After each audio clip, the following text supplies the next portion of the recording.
So knowing, we talk about the dual connotation of knowing is no thing. It points to being. The 17th. Now, this is being. I forgot to mention this too. So knowing, we see the word within knowing is now. So when you're in the zone, you're in the moment, the now. People talk about the now. You know, hang gliders really like hang gliding because it's so, like I was saying, when you're in the really intense environment, you can't think about anything. All you could think about is what's going on right now, what you're doing right now. And they describe that they get in the zone and they're only thinking in the moment. And this is what people love. People live for this. So we have the now. And belonging, there's this guy named Heidegger who wrote a book called Being and Time. Interestingly, Heidegger was he was a Nazi, but he talked about being and time. So the second quadrant is associated with time. I'm going to get to that, why that is later. But we see within this belonging, we see the word long. So it's not the now, it's long. Now, when you're belonging and stuff, things are drawn out, and it's kind of you're not in the zone, and things aren't that great. But people like it though. People like to belong, and so then you have being. I say that the duality is being and non-being, and then the third part I'm just going to say ephemerality, and ephemerality is something goes in and out of being constantly. And this is just the way that I think that the universe is, existence is. Everything's constantly going out of being. Even reality itself because I think that this is the only reality that can be. What's going on right now is the only reality that can be. Nietzsche talked about it, the eternal recurrence, that is the only reality that can be, and it occurs over and over and over and over again because nothing else can exist but this. And I think there's proof to that because the only thing that can exist is that which reflects the form. And all of history, all of everything has reflected the form completely. Stop.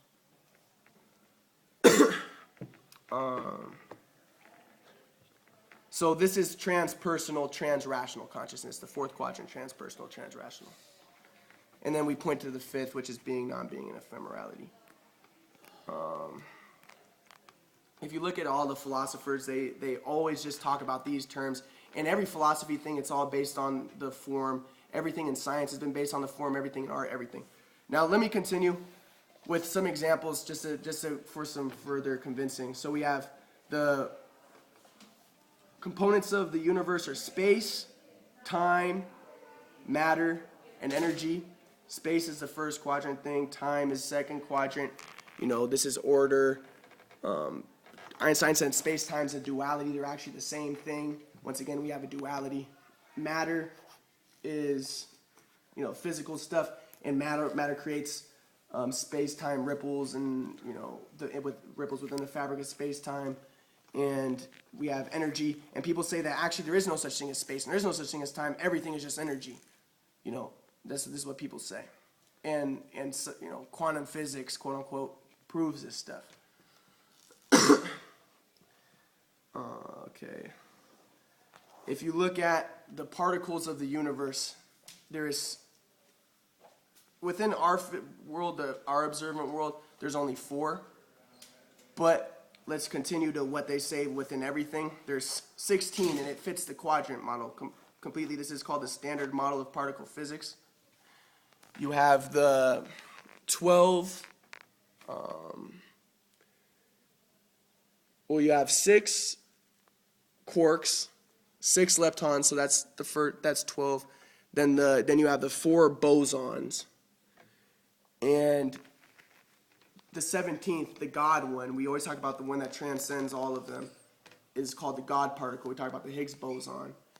And then people say there's a possible 18th and 19th. We talked about how there's the 18th and 19th with this one. Ryan, how close are we to making sense? You don't think it makes sense? What is it?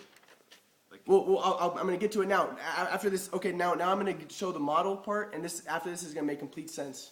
Ready? Okay. After this is going to make complete sense. So nothing has made sense so far, I know. So now let me make complete sense.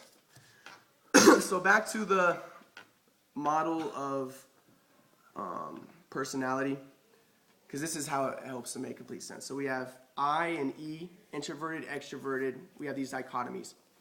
We have N and S, intuitive and sensory, these dichotomies. We have T and F. This is all just to make sense of the model, thinking and feeling. Have you done this test? Yeah. What did you get? INTP. I'm INTP also. Yeah. Have you taken I it? think I might be INTP, but I can't remember. Okay, what did you just? I don't think It doesn't matter. But, Kenner's an extrovert because he's an introvert. okay, but then the last one is J and P. I think I'm ENT. I don't know. That's amazing. You really got INTP? Yeah. Okay. Einstein was an INTP. All right, so if you combine these four, we have, this is what I'm going to get to. You have the INFJ, the ENFJ, the ENFP, and the INFP. These are the idealists. You have, and everybody's great. And the thing is, I like people of all types, and I really need to be around SJs. I need to be around NFs a ton because NFs are very inspiring. They have a lot of, they know things that I don't know, a ton of things. Very smart. And my grandpa's an NF. My whole family pretty much is SJs except me. My other grandpa was an NT though. But so we have ISFJ, ESFJ, ESTJ, and ISTJ. We have ISFP, ESFP. Okay, so these are the guardians. So we talked about the first quadrant is mental. These guys are really smart. The second quadrant is homeostasis order. ISFP, ESFP, ESTP, and ISTP. This is disillusionment, breaking out of the system, breaking out of the order. These are the artisans. And then we have the INTJ, ENTJ, ENTP, and the INTP. These are the rationals, the philosophers, or they call them the rationals, according to the Myers-Briggs personality thing. But anyways, so let me just do this really quick. So now you're going to understand how these quadrants work, the model works more. So this maps onto your, sorry, I'll let you. Okay, so here's the idealists. Idealists, they believe, they're always talking about like energy. And they're always talking about like, I feel these energy fields, and they're always talking about space. Like they always love to have an open space, and this is good stuff. My grandpa's an NF, and he actually, without him, I would never have come with this model. So, but anyways, NFs, but NFs are very conservative. So the first quadrant is conservative. So the feeling part. Oh, I forgot to explain the part. So I is introverted, E is extroverted. Okay. I is introverted, E is extroverted. Introverts gain energy by being by themselves. Extroverts gain energy by being within a group. N is intuitive, S is sensory. N's, they look for patterns, they look for the oneness of things. S's, sensors, they look for details and concrete things. They don't like generalities. T and F, T is a thinker. Thinkers do what they think works. They don't care what the group thinks. They're more thinking, okay, I don't care what you guys think. I'm just gonna do what works. Like when I was playing ball, when I would shoot and stuff, I would be doing a different type of form than other people around me because I wasn't aware of what they were doing as much. So this is what the thinkers are. Feelers are more, let's try to fit in with the group. Let's try to create social harmony. They tend to be more religious and stuff.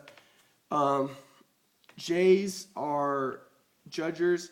P's are perceivers. The J's like to make sure that things are ordered and organized. P's like things spontaneous, and they don't. They like to multitask, and they're more like that. Okay, so the NFs, we're talking about the first quadrant. So they're usually more religious. They're more conservative. They tend to be very racist. I forgot to mention how, like, when you sense and when you perceive and when you have responses. These are all very stereotypical. You sense things that you're programmed to sense and perceive, and you perceive things that you're programmed to. So people, I guess I'm gonna get into it really quick, but people say that they're kind of programmed to be, people are programmed to be racist if they see a person of a different race. Their amygdala will light up, and it'll show that they're fearful. But actually, this isn't necessarily true, but it kind of shows how your perceptions are very stereotypical. But your perceptions are stereotypical in all types of ways. Let me just mention really quick the different senses you have. You have eyes for vision, and it's interesting too in the Bible. I prove the Bible. I prove everything true. So Jacob has his sons, and the first one has to do with he saw. So there's the eye, which is the first quadrant one. Interestingly, there's neurons within the eye. The first quadrant is always more mental. The second quadrant is ear, hearing. Hearing gathers all this data from sound waves. We talk about how the second quadrant is water waves, and it brings them all together into one uniform perception. Then you have eyes for seeing, ears for hearing. You have your hands for feeling. Let me just mention too, your eyes have 4 cells, a ganglion, bipolar, amacrine, and the horizontal cells. And it goes, everything fits the form. Then you have the ear, has 3 inner ear hair cells, and the 4th outer ear hair cell. The 3 ones are small, and the 4th one is very large. And you see they're separate. So there's a 3 like this, and then the 4th. So we have the form again. Your hands for feeling, sensation. There's 4 different feeling. What are they called? I don't know what they're called, but there's 4 types of things that feel for you. And there's always a possible 5th with all of these. We'll get to. But so there's a hand, and then there's or I guess your body for feeling. This is your 3rd perception. Then you have taste. What do you have for taste? You have sweet. What is it? Sour. Yeah, you have sour, salty, bitter. So we have the bittersweet duality, sour, salty, and then the 4th one, and then the 5th one is a possible Savory, right? umami. Yeah. But interestingly, umami is monosodium glutamate, salt. There's sodium within it. Sodium glutamate. So salty points to it. So then we have taste, and then we have smell. We have 4 cavities within our nose thing. Our whole body, we reflect the form more than any other creature because we are made, quote unquote, in the image of God, according to the Bible. We have the 4-chambered heart. We have 4 parts to our stomach. We have 4 parts to our liver, and it all fits the model. Our nephrons within our kidney have 4 parts. Our kidney itself has 4 parts. Look at our brain. There's the frontal lobe, which is the 1st quadrant. The temporal lobe, which is the 2nd quadrant. In the 2nd quadrant, interestingly, the temporal lobe is responsible for, there's a God section of it. So we talk about belief and faith. There's a God part. It also is responsible for hearing and for social types of things. We talk about how the 2nd quadrant is social. There's the parietal lobe, which is responsible for doing. And there's the occipital. Actually, the occipital lobe is the 1st quadrant. And the frontal lobe combines all those other ones. So we have frontal as the 4th quadrant. Occipital is the 1st quadrant, the seeing. The temporal, hearing, which is the 2nd quadrant. And the 3rd quadrant, parietal, which is doing. If you look at our brain too, there's the crossing from your eye to your occipital lobe. There's a cross. Your body, your right side of your body tells your left to do. Nobody knows why this is. It's just to reveal the cross. Everything's to reveal the cross. Okay. So we have taste, and then we have smell. Yeah, smell. Okay, and also interestingly, taste is different than the other first 3 because it's the only chemical sense, along with smell. So taste is separate from these 3, but it also points to what comes after it, smell. Smell and taste are very interconnected, extremely interconnected, but all these are interconnected. Okay, so going back to the model, though, I just wanted to show that. So NFs, they're always talking about energy, feeling vibes. They tend to be a little bit irrational, but they have such great ideas, And I couldn't have thought of a ton of this stuff I